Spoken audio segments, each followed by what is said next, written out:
بسم الله الرحمن الرحيم. السلام عليكم ورحمة الله وبركاته. الحمد لله نحمده ونستعينه ونستغفره ونعوذ بالله من شرور أنفسنا وسيئات أعمالنا. من يهده الله فلا مضل له ومن يضلل فلن تجد له وليا مرشدا. وأشهد أن لا إله إلا الله وحده لا شريك له وأشهد أن محمدا عبده ورسوله. اللهم صل وسلم وبارك على نبينا محمد وعلى آله وصحبه وسلم تسليما مزيدا. وبعد ikhwani wa akhwati fid din azzakumullah, Bapak Ibu saudara-saudari sekalian yang dimuliakan oleh Allah Subhanahu wa taala.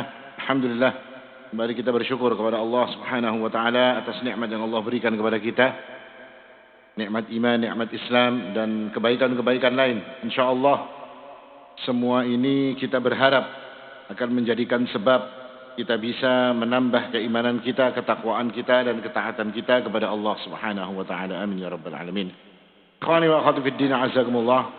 Allah berfirman dalam surat Al-Anfal, "Ya ayyuhalladzina amanu istajibu lillahi walir rasuli idza da'akum lima yuhyikum wa'lamu anna Allaha yahulu bainal mar'i wa qalbihi wa annahu ilaihi tuhsyarun." Allah mengatakan, wahai orang-orang yang beriman, istajibu lillahi walir rasuli, penuhilah panggilan Allah Subhanahu wa taala, penuhilah apa yang diperintahkan oleh Allah Subhanahu wa taala dan Rasulnya sallallahu alaihi wasallam.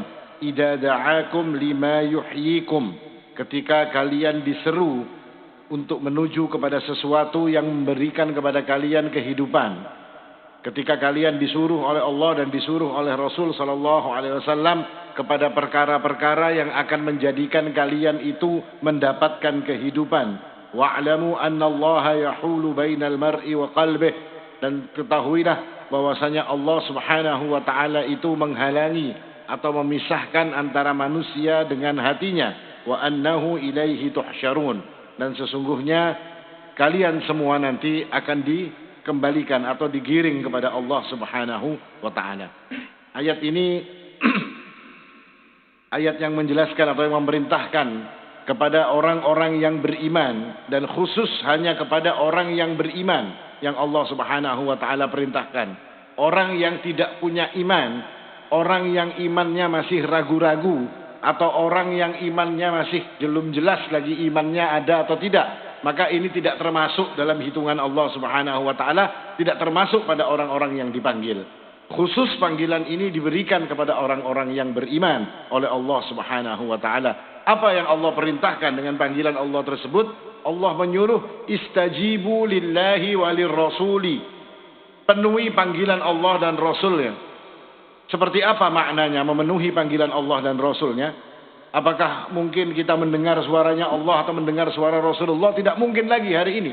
Suara Nabi SAW tidak bisa kita dengarkan. Tapi apa maknanya memenuhi panggilan Allah dan memenuhi panggilan Rasul SAW adalah, kata para ulama, dengan mentaati perintah-perintah Allah Subhanahu wa taala yang terdapat di dalam Al-Quran, dan meninggalkan semua yang dilarang oleh Allah Subhanahu wa taala yang ada di dalam Al-Quran. Demikian pula menepati apa yang diperintahkan oleh Nabi SAW di dalam As-Sunnah, dan juga meninggalkan semua larangan yang dilarang oleh Nabi SAW di dalam As-Sunnah. Maka ini, kata para ulama, ketika seseorang itu mengikuti apa yang diperintahkan Allah, mengikuti apa yang diperintahkan oleh Nabi SAW, atau mengikuti Al-Quran wa As-Sunnah, maka orang-orang tersebut adalah orang-orang yang memenuhi panggilan Allah Subhanahu wa taala. Dan Allah mengatakan bahwasanya ketika seseorang memenuhi panggilan Allah, mengikuti Al-Quran dan As-Sunnah sebagai bentuk panggilan Allah, maka Allah akan memberikan kepada mereka ini kehidupan. Allah akan berikan kepada mereka ini kehidupan yang hakiki, kehidupan yang sebenarnya. Artinya kenapa disebut kehidupan yang sebenarnya? Karena ada kehidupan yang lain yang tidak sebenarnya. Kehidupan yang sebenarnya dikatakan dalam ayat ini adalah ketika mereka mengikuti atau mematuhi panggilan Allah dan Rasulnya Shallallahu Alaihi Wasallam. Itu hidup yang sebenarnya. Dan hidup yang sebenarnya Allah akan memberikan di dalamnya nikmat yang tidak pernah akan terputus. Sebaliknya, orang yang tidak memenuhi panggilan Allah Subhanahu wa taala, maka mereka ini dianggap tidak hidup. Orang yang tidak taat kepada Allah, tidak taat kepada Rasulnya sallallahu alaihi wasallam, itu dianggap tidak hidup oleh Allah Subhanahu wa taala. Meskipun mereka makan, meskipun mereka minum, bisa bekerja, bisa berbicara dan segalanya, tapi tetap hakikat mereka adalah orang-orang yang mati. Allah mengatakan, "Awaman kana mayyitan fa ahyaina." Tidakkah, kata Allah Subhanahu wa taala, tidakkah orang-orang yang sudah mati itu, maka kami, kata Allah Subhanahu wa taala, yang menghidupkannya. Wa ja'alna lahu nura. Lalu Allah menjadikan pada orang yang sudah dianggap mati tadi cahaya, kata Allah Subhanahu wa taala, yamshi bihi finnas, yang dia berjalan dengan cahaya tersebut di antara manusia. Apa yang dimaksud dengan cahaya dalam ayat ini? Para ulama tafsir mengatakan bahwasanya yang dimaksud dengan cahaya di sini adalah Al-Qur'an. Makanya arti daripada ayat ini, makna daripada ayat ini adalah awaman kana mayyitan. Apakah orang-orang yang sudah dianggap mati tersebut lalu kami hidupkan mereka, wa ja'alna lahu nura, lalu kami jadikan untuk mereka ini supaya mereka hidup ini apa? Nuron. Apa nuron itu? Al-Qur'an. Maknanya Allah akan menjadikan mereka ini hidup dengan Al-Quran. Maksudnya seperti apa? Ketika mereka mentaati Allah Subhanahu wa ta'ala, yakni mentaati Al-Quran, mengikuti perintah Al-Quran, meninggalkan semua yang dilarang oleh Al-Quran, maka sejatinya, kata Allah Subhanahu wa ta'ala, orang-orang yang seperti ini adalah orang-orang yang hidup. Nah ini artinya, makanya Al-Ustadz Sayyid Qutb itu mengatakan, ni'matun fi zilalil Qur'ani, al-hayatu fi zilalil Qur'ani ni'matun. Sesungguhnya hidup di bawah naungan Al-Quran, hidup dengan ketaatan kepada Al-Quran itu nikmat. La yadhuquha illa man la ya'rifuha illa man dzaqaha. Tidak akan tahu tentang nikmatnya hidup di bawah Al-Quran kecuali orang-orang yang merasakannya. Ni'matun tarfa'ul umra wa tubarikuhu wa tuzakkihi. Nikmat daripada Al-Quran, hidup di bawah Al-Quran adalah nikmat yang akan mengangkat umur. Maksudnya mengangkat umur, menjadikan umur itu bermanfaat luar biasa, menjadikan umur itu begitu berguna, menjadikan waktu itu akan menjadi waktu-waktu yang penuh dengan kebaikan di dalamnya. Wa tubarikuhu, dan akan menjadikan keberkatan di dalamnya. Wa tuzakkihi, dan akan mensucikan orang-orang yang menghidupkan dirinya ini di bawah naungan Al-Quran. Makanya Rasul sallallahu alaihi wasallam ini mendidik umat, mendidik para sahabat radhiyallahu anhum jami'an itu hidup di bawah naungan Al-Quran. Seperti apa modelnya? Modelnya dengan menjadikan semua ukuran itu adalah Al-Quran. Menjadikan ketundukan mereka itu kepada Al-Quran, kepada perintah Allah, kepada perintah Rasul sallallahu alaihi wasallam. Sahabat itu tidak pernah banyak tanya. Sahabat itu tidak pernah banyak memperdebat Nabi sallallahu alaihi wasallam. Ketika sesuatu telah diberitahukan kepada mereka, maka mereka pun akan langsung melaksanakan. Bahkan dalam keadaan tidak tahu alasan apa yang dilakukan oleh Nabi, sahabat itu ikut. Diriwayatkan bahwasanya pada suatu hari Rasul sallallahu alaihi wasallam ini sholat. Nabi itu kalau sholat pakai sandal. Tapi pian jangan pakai sandal di masjid inilah. Kayaknya di Sariki Ustadz Karim kayaknya. Ya kalau Nabi itu sholat pakai sandal. Setelah tengah-tengah sholat Nabi Shallallahu Alaihi Wasallam, lalu Nabi kemudian mencopot sandalnya. Lalu sholat lagi tanpa sandal. Sahabat yang melihat yang seperti ini, sahabat pun mencopot sandalnya. Dicopotnya juga sandal ini oleh sahabat. Padahal para sahabat ini tahu setiap kali Nabi sholat pakai sandal. Dicopot juga oleh para sahabat ini sandalnya. Sampai kemudian selesai.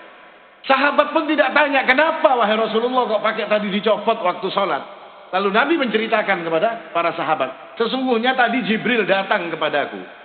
Dan mengatakan kepadaku, kata Nabi SAW, bahwasanya di sandalku itu ada najis. Makanya aku mencopot sandalku. Sandal Nabi itu dicopot karena ada najisnya, dan tidak mungkin sholat dengan membawa najis. Dicopot oleh Nabi SAW. Sahabat kenapa mencopot sandalnya?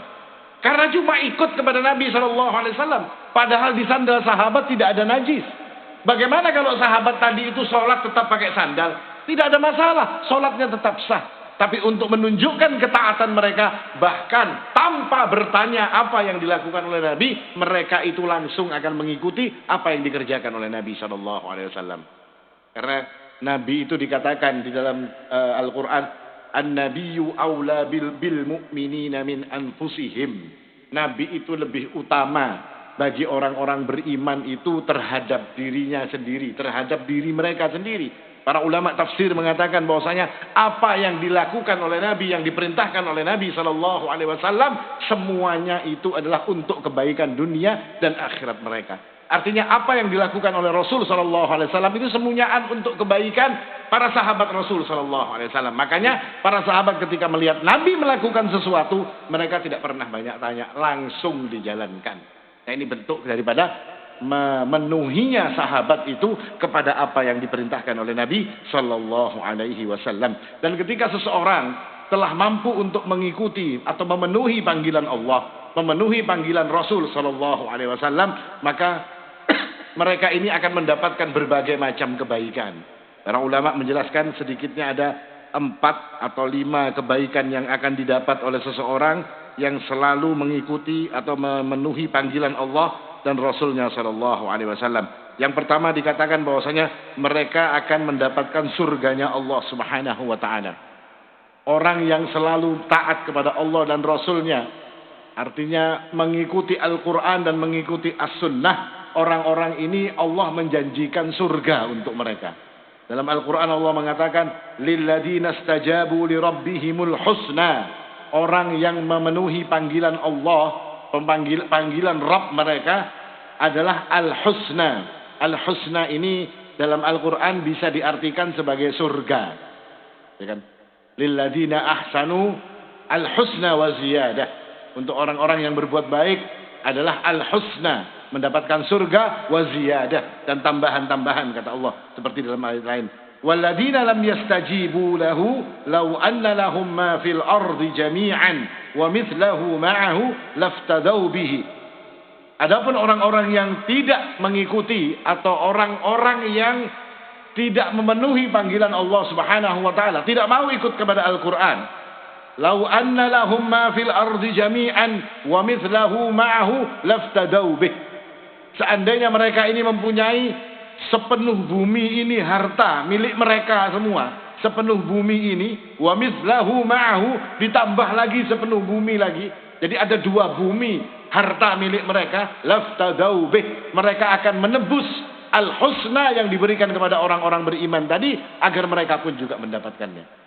Artinya kalau mereka ini punya bumi ini dijadikan harta, lalu ada 2 buah bumi diberikan kepada seseorang, lalu dia melihat kepada orang yang menjawab atau orang yang memenuhi panggilan Allah, mereka mendapatkan al-husna, yakni surganya Allah Subhanahu wa taala, maka apa yang terjadi? Mereka rela memberikan 2 bumi penuh harta ini kepada Allah Subhanahu wa taala untuk agar bisa ditukar dengan yang namanya surganya Allah Subhanahu wa taala. Tapi bagi orang-orang yang beriman, mereka tidak perlu menukarnya. Mereka tidak perlu untuk mengorbankan harta milik mereka, tidak. Tapi Allah mengatakan lilladzina stajabu li rabbihim. Hanya kepada orang-orang yang mengikuti, orang-orang yang memenuhi panggilan Allah Subhanahu wa taala, mereka sudah mendapatkan surganya Allah Subhanahu wa taala. Ini yang dijelaskan oleh para ulama. Artinya mereka mendapatkan surganya Allah Subhanahu wa taala. Sebagaimana disebutkan dalam sejarah ketika turun ayat yang berkaitan dengan pengharaman khamr. Ya ayyuhalladzina amanu innamal khamru wal maisiru wal ansabu wal azlamu rijsum min amali syaitan. Wahai orang-orang yang beriman, sesungguhnya khamr dan juga maisir atau judi dan itu undian-undian wal azlamu apa namanya sebangsa undian-undian tersebut adalah rijsum min amali syaitan. Dia adalah sesuatu yang najis kata Allah, dan dia adalah amalan syaitan. Fajtanibuhu la'allakum tuflihun. Maka hindari semua kata Allah Subhanahu wa taala agar kalian menjadi orang-orang yang beruntung. Mendengar ayat ini, maka Nabi SAW pun kemudian mengumumkan, karena khamr itu adalah minuman kesukaannya bangsa Arab pada saat itu. Khamr itu tidak diharamkan secara langsung, tidak. Tapi Allah Subhanahu wa taala itu mengharamkan khamr dengan bertahap. Pertama, Allah Subhanahu wa taala menjelaskan tentang mudarat dan manfaat daripada khamr. Yas'alunaka 'anil khamri wal maisir. Lalu mereka bertanya tentang khamr dan judi. Lalu Allah mengatakan di dalam keduanya itu ada manfaat dan juga ada mudarat, dan mudaratnya lebih besar, kata Allah. Lalu setelah masuk masa ini selesai, Allah memerintahkan lagi, la taqrabus salata wa antum sukara. Janganlah kalian itu mendekati salat, jangan ikut-ikut salat berjamaah bersama Nabi kalau kalian sedang mabuk. Karena dulu para sahabat ini bisa-bisa hendak tulak ke masjid itu meminum khamr dulu. Maka dilarang oleh Allah Subhanahu wa taala. Sampai pada tahap yang ini disuruh meninggalkan semuanya. Maka Nabi mengumumkan, ala innal khamra qad hurimat. Ketahuilah, kata Nabi, sesungguhnya khamr itu telah diharamkan untuk kalian, kata Rasulullah. Mendengar perkataan ini, mereka tidak bertanya kepada Nabi SAW, wahai Rasulullah, kayak apa kalau nang ada di rumah stoknya dihabiskan dulu? Wahai Rasulullah, bagaimana kalau khamr yang ada sudah tertukar, kami akan menjualnya lagi supaya terbulik duitnya? Bagaimana wahai Rasulullah, kalau misalnya khamr ini kita rubah, kita jadikan cuka atau kita jadikan apa? Mereka tidak banyak tanya seperti itu. Ketika mendengar perkataan Nabi, innal khamra qad hurimat, maka mereka pun kemudian mengambil khamr-khamr mereka dan menumpahkannya di depan-depan rumah mereka. Sampai dikatakan pada saat itu, Madinah itu seperti banjir khamr.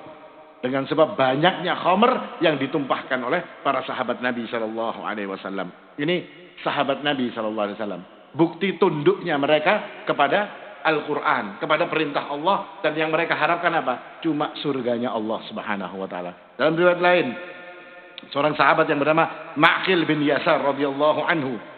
Ma'qil bin Yasar ini menikahkan adiknya perempuan dengan seorang laki-laki. Dinikahkan. Setelah menikah, ternyata suaminya ini model ya kurang bagus gitu nah. Model ya menyakiti bininya kah, atau menyia-nyiakan kah, atau seperti apakah si laki-laki ini, akhirnya bercerai. Setelah adiknya Ma'qil ini tadi bercerai dengan suaminya yang lama, tapi kondisinya dua orang ini saling cinta, saling suka antara yang satu dengan yang lain. Setelah saling marah lalu bercerai, ketika marahnya itu dingin, sudah hilang marahnya, hendak bebulikan. Nah, hendak bebulikan, si laki-laki ini mendatangi Ma'qil. Kakaknya didatangi. Wahai kakak ipar, aku hendak bebulikan lawan biniku. Kalau antum kira-kira kayak apa? Enggak? Hah? Kaina dulu jadi miasan. Ya kan? Ini laki-lakinya ini kada bujur sudah, menyakiti dan segala macam. Kalau kita sebagai kakaknya kira-kira boleh tidak? Karena mungkin mau kita, Pak. Karena mungkin kita menjulung adik kita lawan, ikam semalam sudah dikawinakan kok modelnya kayak ini, kok hendak bebulik lagi. Ini apa namanya, mencari perkara orang yang seperti ini. Tapi Ma'qil bin Yasar pun pada awalnya seperti itu. Ketika saudara laki-laki itu datang, dia mengatakan, engkau sudah aku nikahkan dengan saudaraku, dengan saudariku, dan engkau pun berlaku tidak baik. Engkau menyia-nyiakan dia dan macam-macam kejelekan-kejelekan yang disebutnya. Lalu sekarang engkau akan kembali lagi. Tidak ada, kata Ma'qil. Aku tidak akan menikahkan saudariku dengan engkau. Lalu dibacakan kepada ayatnya, idza talaqtumun nisaa fabalaghna ajalahunna. Dan ketika seorang kalian mentalak wanita-wanita kalian, fabalaghna ajalahunna, lalu sudah sampai masa iddahnya, maksudnya sudah selesai masa iddahnya, fala ta'duluhunna ayyankihna azwajahunna, maka jangan sekali-kali, kata Allah Subhanahu wa taala, kamu halangi mereka untuk kembali kepada suaminya. Yang melarang ini Allah Subhanahu wa taala. Jangan dihalangi, kata Allah, untuk kembali kepada saudaranya. Kalau kita kan mesti beralasan, oh iya, tapi kan ini kan boleh dihalangi kan kalau orangnya baik-baik. Nah, kalau baik-baik bapak sarak, ya kalau. Makanya yang diceritakan oleh Allah ini sudah kawin, sudah menikah, lalu bercerai, lalu hendak bebulikan. Fala ta'duluhunna, kata Allah. Jangan kamu jadikan orang ini, kamu halangi untuk kembali kepada suaminya. Maka mendengar ayat ini kemudian Ma'qil bin Yasir ini langsung mengatakan apa kepada laki-laki yang tadi hendak membulikan lawan adingnya supaya hendak kawin lagi terus ditolaknya. Maka Ma'qil bin Yasir pun mengatakan, ya sekarang kamu boleh menikah dengan saudariku. Kenapa? Sam'an li rabbi wa ta'ah. Karena bentuk ketaatanku kepada Allah subhanahu wa ta'ala. Dan bentuk kepada mendengarkan atau menjawab panggilan Allah subhanahu wa ta'ala. Tsumma da'ahu faqala uzawwijuka wa akrimuka fazawwajaha iyyah. Maka Ma'qil pun mengatakan kepada iparnya ini tadi, aku nikahkan engkau dan aku muliakan engkau, kata Ma'qil bin Yasar, dan aku nikahkan engkau dengan saudariku. Nah ini bentuk tunduknya kepada ayat Allah subhanahu wa ta'ala. Kan sampai urusan kawin yang kayak itu kada wani dengan sebab apa? Dengan sebab ada perintah Allah subhanahu wa ta'ala. Dan ini menunjukkan bahwasanya mereka inilah orang-orang yang baik, orang-orang yang insya Allah Allah subhanahu wa ta'ala akan selalu ridha kepada orang-orang yang seperti ini. Yang kedua, orang yang istajibu lillahi walir rasuli, yang menjawab istajabu lillahi walir rasuli, memenuhi panggilan Allah, yakni mentaati Allah dan Rasulnya sallallahu alaihi wasallam, akan jadi sebab terkabulnya doa. Doanya orang itu akan gampang dikabulkan ketika mereka memenuhi panggilan Allah.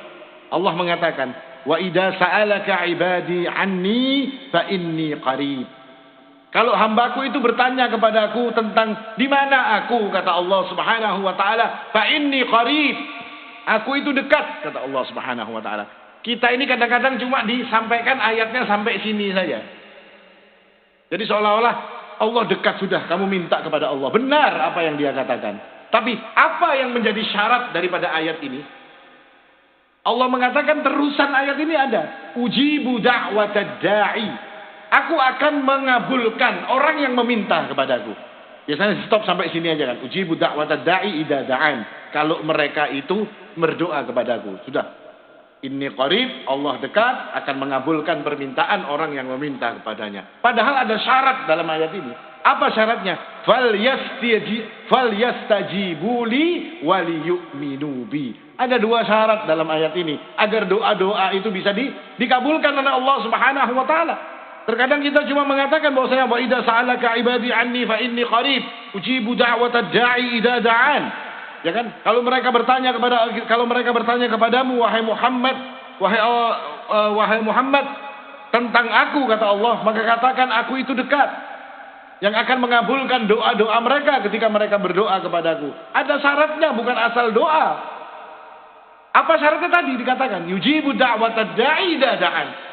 Mereka ini memenuhi panggilan Allah, taat dulu kepada Allah Subhanahu wa taala, dan mereka beriman kepada Allah Subhanahu wa taala. Maka ini yang menjadi syarat doa-doa akan bisa dikabulkan.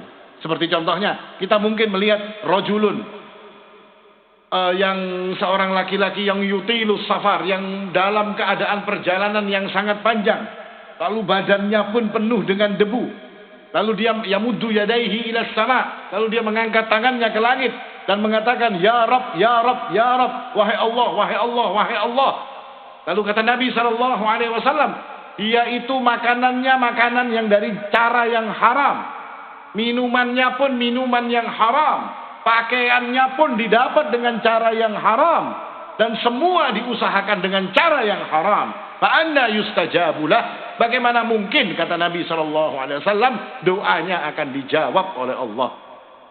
Apa kaitannya dengan ketaatan kepada Allah? Apa dengan ketaatan memenuhi panggilan Allah Subhanahu wa taala? Allah mengatakan, ya ayyuhalladzina amanu kulu min thayyibati ma razaqnakum. Allah berfirman bahwasanya, wahai orang-orang yang beriman, makanlah dari yang baik-baik, dari yang telah dirizkikan kepada kalian. Engkau makan yang haram, maka akan jadi sebab Allah tidak akan mengabulkan doamu. Dengan sebab engkau taat makan yang halal, maka itu jadi sebab Allah akan mengabulkan doa-doa kalian. Loh Ustaz, itu ada orang yang hobinya makan haram, akan tetapi doanya semua dikabulkan oleh Allah. Hati-hati. Jangan sampai ini istidraj. Istidraj itu Allah mengulur seseorang. Seperti Allah itu kepingin banting kita, Ya kan, kada dibanting dari atas meja kada.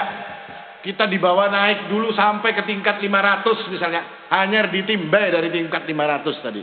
Supaya apa? Supaya remuk, supaya habis. Itu namanya istidraj. Hati-hati jika ada keadaan yang seperti ini. Artinya doa yang ingin dikabulkan maka dimulai dengan ketaatan seseorang kepada Allah Subhanahu wa taala. Yang berikutnya adalah memenuhi panggilan Allah, taat kepada Allah dan Rasulnya Shallallahu Alaihi Wasallam adalah bentuk daripada kekuatan atau alamat daripada kekuatan iman seseorang. Artinya kuatnya iman itu ditunjukkan dari apa? Dari taatnya dia kepada Allah Subhanahu Wa Taala dan Rasulnya Shallallahu Alaihi Wasallam. Sebagaimana disebutkan oleh Allah, wa yastajibul ladzina amanu wa amilus salihati wa yazidahum min fadlih. Dan orang-orang yang beriman itu yastajibu, memenuhi panggilan Allah dan Rasulnya. Maka Allah Subhanahu wa ta'ala akan menambahkan karunia-Nya kepada orang-orang tersebut. Nah ini artinya semua yang diperintahkan itu langsung diikuti. Pernah kejadian pada suatu hari Amirul Mukminin Umar bin Khattab ini didatangi oleh seseorang bersama saudaranya. Setelah sampai di depan Amirul Mukminin Ibnu Khattab radhiyallahu anhu, orang ini kemudian saudaranya yang satu ini mencaci Umar Ibnu Khattab. Dia mengatakan yang tidak baik kepada kepada Umar Ibnu Khattab. Dia mengatakan, engkau wahai Amirul Mukminin tidak memberikan yang benar kepada kami. Artinya tidak memberikan kecukupan kepada kami. Wala tahkum fina bil adl. Sesungguhnya engkau ini pun juga tidak menegakkan hukum di antara kami dalam keadaan adil. Ini bayangkan, orang ini datang mendatangi Amirul Mukminin terus bermamai. Kira-kira kayak apa, Pak? Kalau di sini kan langsung dikurung gitu ya. Kalau melanggar undang-undang ITE ibaratnya langsung masuk. Ini langsung marah-marah di depan Amirul Mukminin. Dua orang ini ya. Yang satu marah, yang satu saudaranya. Melihat ini, faghadiba Umar hatta hamma bih. Lalu Umar bin Khattab ini marah sekali kepada orang ini sampai hendak melakukan sesuatu kepada orang ini tadi. Karena dituduh dengan tidak adil. Bagaimana mungkin Umar bin Khattab tidak adil? Ini pemimpin yang paling adil ada dalam sejarah. Maka faqala lahul al-Hurr. Kemudian al-Hurr ini temannya tadi, saudaranya tadi mengatakan, ya Amirul Mukminin, innallaha ta'ala qala li nabiyhi sallallahu alaihi wasallam, khudil afwa wa'mur bil 'urf wa a'rid 'anil jahilin.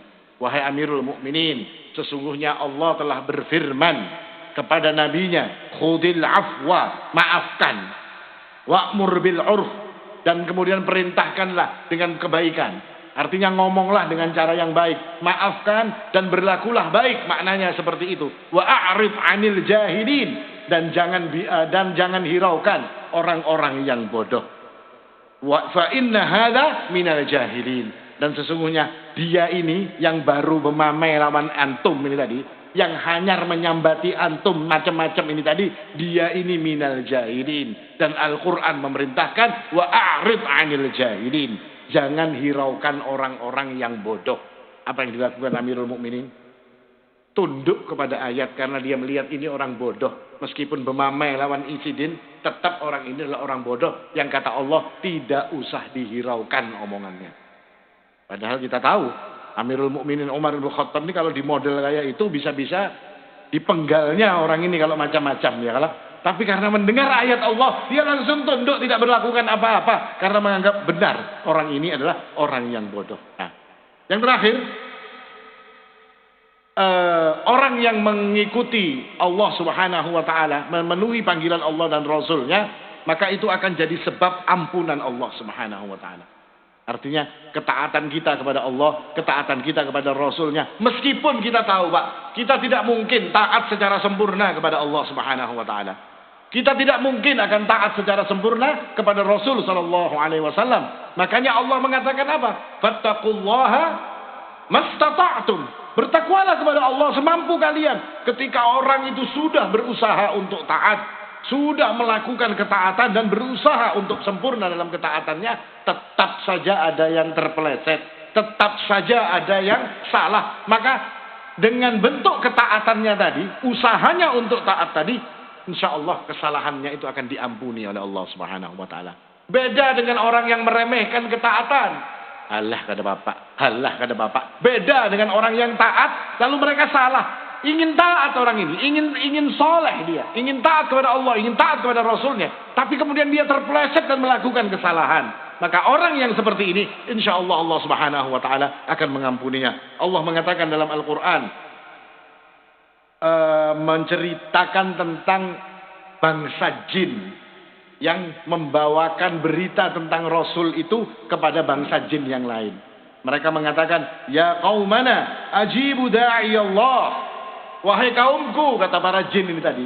Jin yang nasibi, jin yang mendengar Nabi ketika sholat dan membaca Al-Quran. Ya qaumana ajibu da'i Allah. Wahai kaumku, terimalah, ikutilah penyeru yang datang dari Allah Subhanahu wa ta'ala. Seruan Allah Subhanahu wa ta'ala ini. Orang yang menyuruh kita untuk taat kepada Allah. Wa aminu bih, dan berimanlah kalian dengannya. Yaghfir lakum min dzunubikum wa yujirkum min adzabin alim. Maka Allah akan mengampuni kalian dan akan menyelamatkan kalian, akan membebaskan kalian daripada azab yang pedih. Artinya dengan memenuhi panggilan Allah, maka Allah akan mengampuni dan akan membebaskan daripada azab. Ini keuntungan atau fadilah yang akan didapatkan oleh seseorang yang menjawab atau mengikuti, berusaha taat kepada Al-Quran, berusaha taat kepada As-Sunnah. Meskipun kita tahu tidak mungkin ada yang taat 100%.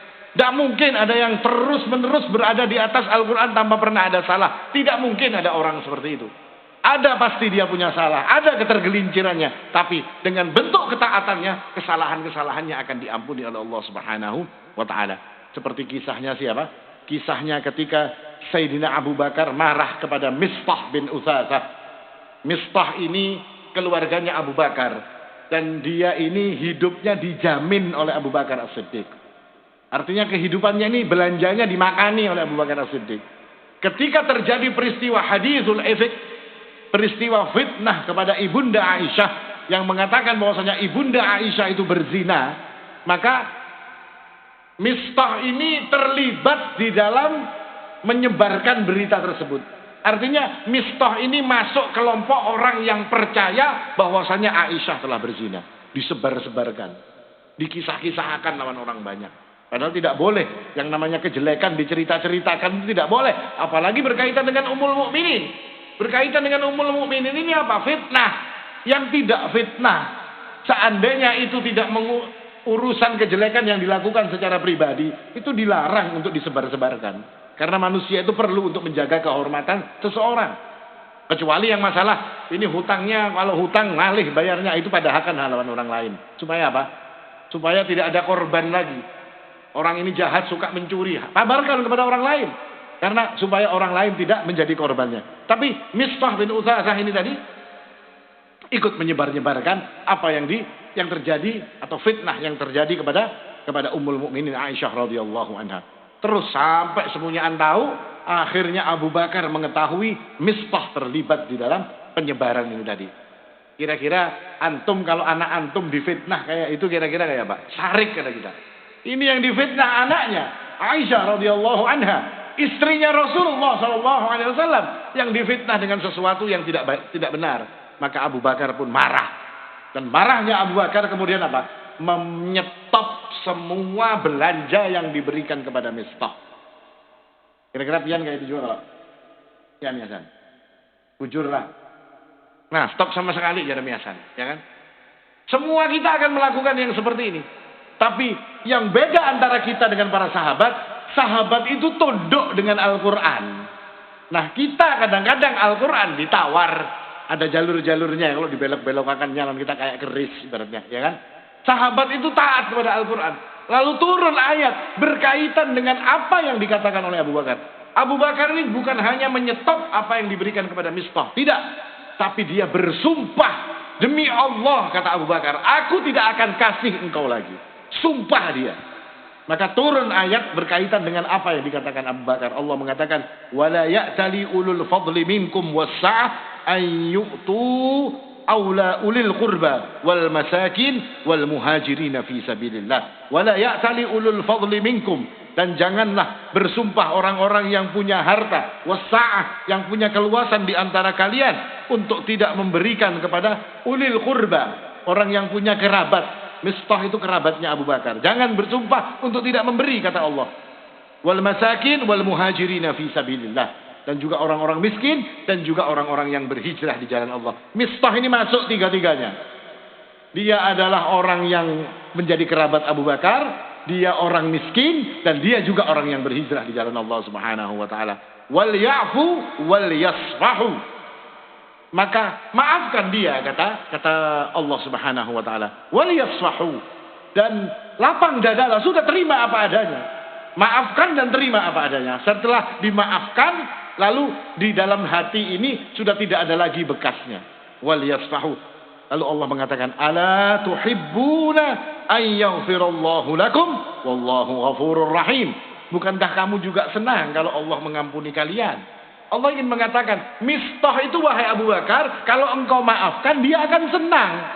Sebagaimana apa? Sebagaimana engkau senang ketika Allah Subhanahu wa taala mengampuni dirimu. Maka mendengar ayat ini, apa kata Abu Bakar As-Siddiq? Kada, wahai Nabi, kan Mistah ini kan kurang ajar, bini pian dong yang disambati, kan harusnya kayak itu. Kalau tidak, langsung apa kata Abu Bakar? Bala wallahi ya Rabbana inna la nuhibbu an taghfir lana. Benar, kata Abu Bakar. Ayat ini turun, benar, kata Abu Bakar radhiyallahu anhu. Wallahi ya Rabbana, demi engkau wahai Allah, demi engkau wahai Tuhanku, inna la nuhibbu an taghfir lana. Sesungguhnya kami benar-benar lebih suka untuk engkau mengampuni diriku. Apa yang dilakukan Abu Bakar? Mistah didatanginya. Buka lawang, Mistahnya kaget. Ini hanya embargo belanja ya, kalau timbul berada di muka lawang. Apa yang dikatakan Abu Bakar? Wahai Mistah, maafkan aku. Harusnya yang minta maaf siapa? Harusnya yang minta maaf Mistah. Abu Bakar mengatakan, wahai Mistah, maafkan aku, dan mulai sekarang belanjanya aku kasih lagi. Dan Abu Bakar kemudian menebus, membayar kafarah daripada sumpahnya. Apa yang kita bisa ambil hikmahnya di sini? Bahwasanya memenuhi panggilan Allah Subhanahu wa taala itu sifat para sahabat Nabi, sifat orang-orang terbaik yang Allah Subhanahu wa taala menyebutkan mereka sebagai generasi yang paling baik daripada umat ini. Maka apa yang harus kita lakukan? Umpat barang secoret. Ya, kalau mau umpati barang secoret, ujar orang Banjar nih. Sedikit kita mencoba untuk mengikuti kepada mereka. Karena apa, Pak? Karena ketika orang itu berusaha untuk mengikuti sesuatu, ketika Allah itu ridha, ketika Allah itu senang, maka insya Allah orang ini akan dimudahkan di dalam melakukan segala sesuatu tersebut. Nah, yang kita inginkan adalah ini. Dengan mentaati Allah semampu kita, mentaati Rasulullah semampu kita, kita menginginkan kebaikan-kebaikan yang dijanjikan oleh Allah Subhanahu wa taala. Kita ingin surganya Allah. Kita ingin doa-doa kita dikabulkan oleh Allah Subhanahu wa taala. Kita ingin iman kita diakui oleh Allah Subhanahu wa taala. Hari ini kan cuma kita yang ngaku orang beriman. Antum beriman? Iya beriman. Siapa yang ngakui? Ya seorang yuan yang mengakui. Allah mengakui, wallahu a'lam, dan kita ingin diakui oleh Allah. Iman kita ini ingin diakui, dan kita pun juga ingin diampuni oleh Allah Subhanahu wa taala. Ini kira-kira yang bisa disampaikan, mudah-mudahan bermanfaat. Aqulu qouli hadza wal haqqu 'indallah. Subhanakallahumma bihamdik asyhadu an la ilaha illa anta astaghfiruka wa atubu ilaik. Assalamu alaikum warahmatullahi wabarakatuh.